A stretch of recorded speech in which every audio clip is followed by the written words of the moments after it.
Okay, Mark, can you tell us about the history of Cleveland Park? We hmm know it's a wonderful hmm gem of a neighborhood hmm within the neighborhood today, and people enjoy it as a park. But what's the history? Has it always been that?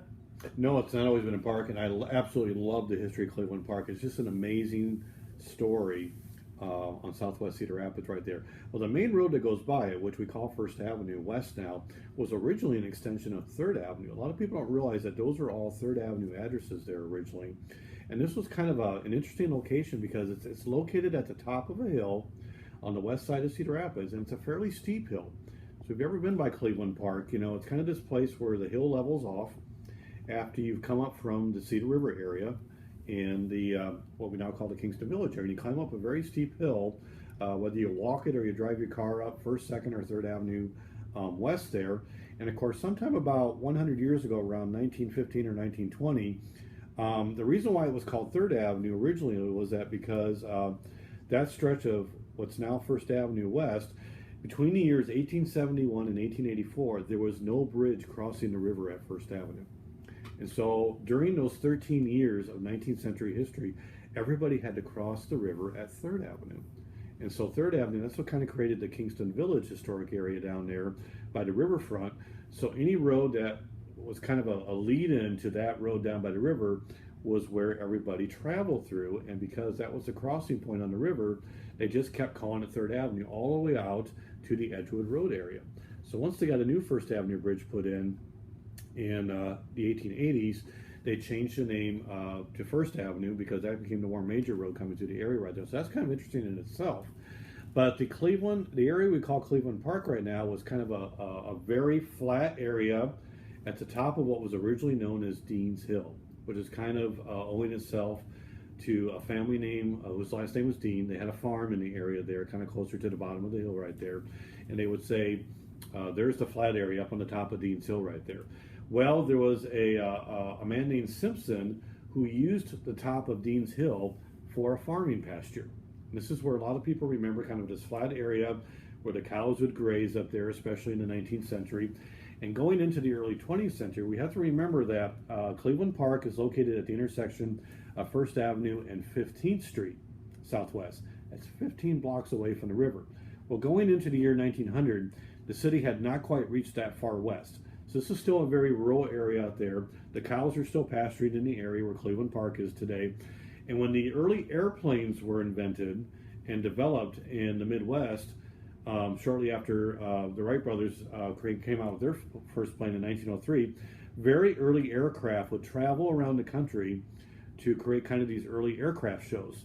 And they would travel to cities like Cedar Rapids. And the thing that they looked for were kind of nice flat areas that weren't too far from the city center. And they came to Cedar Rapids for the first time before 1910 and said, oh, look at Simpson's pasture. This would be a great place to do kind of an air exposition show. We could show off early aircraft. We could bring in early airships. There actually were some early airships that came into Cedar Rapids. And they would advertise that they were coming to Cedar Rapids, and they would encourage them to come out to Simpson's pasture. And of course, they had to move the cows out for the day. The cows couldn't be there. And throngs of people climbed up Dean's Hill, came to the top of the hill where Cleveland Park is today, and marveled at the early aircraft that would fly in to Simpson's pasture and land in the pasture, and people would get airplane rides. And so it was very much a very popular entertainment attraction out there on the west end of Cedar Rapids. Shortly after that history, by 1920, the city was starting to build houses out that way, and there was a need for a new West Side school. And across the street, across First Avenue, was an old mansion that had just been built by actually a new mansion at the time, that had been built by the very influential Chandler family in Cedar Rapids. The Chandler family, now we got to remember that the west side of Cedar Rapids was originally the town of Kingston, and that had developed into sort of west side versus east side issues for Cedar Rapids. So there were east side business developers and there were west side business developers. The Chandler family in Cedar Rapids had developed a very successful water pump company in Cedar Rapids called the Chandler Pump Company, down by the train tracks where the train tracks cross First Avenue West.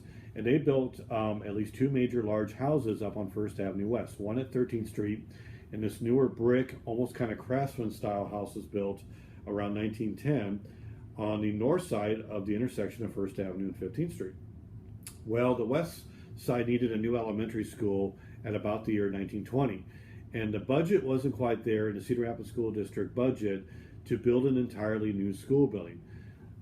Mr. Chandler at the time was on the school board, and he offered his relatively brand new home, a stately mansion up on the hill at First Avenue and 15th Street, and he donated the use of it for the school district to open up a brand new school in the fall of 1920.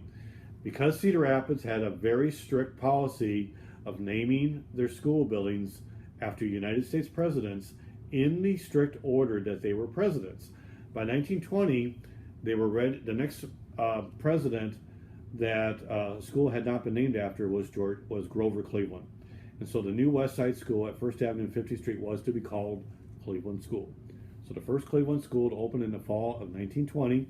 And because Simpson's pasture was right across the street from the school, it seemed a likely location for the kids to play at, to do some of their outdoor activities there. And even though it was not formally called Cleveland Park, it was dubbed Cleveland Park as early as the 1920s. And thus, the legacy of Cleveland Park began in the early 1920s. The school district opted to purchase that, Simpson's pasture as well. They sat on it for 3 decades, actually targeting it as a potential future West Side High School location. But what delayed that process was the onslaught of the Great Depression and World War II. And as a result of that as well, the old Chandler Mansion continued to be used as the first Cleveland school for a total of 30 years, up until the year 1950. Coming out of World War II, Cleveland School was relocated to a new building farther down First Avenue West, closer to 21st Street, and but Cleveland Park remained at the old location of First Avenue and 15th Street. And after 1950, the decision was made to build a new West Side High School away from First Avenue, closer to 18th Street and 16th Avenue Southwest, and that site was freed up to officially become a city park. And it wasn't until the early 1960s that Cleveland Park officially became Cleveland Park. And during the early years of the official establishment of Cleveland Park, on First Avenue and 15th Street, really between First Avenue and 8th Avenue. And this is where a little bit of confusion came about, because people realized going into the 1960s that Cleveland Park was not located next to Cleveland School anymore. And even today in the 21st century, this is why we need to tell a story about the fact it's located near the original location of Cleveland School.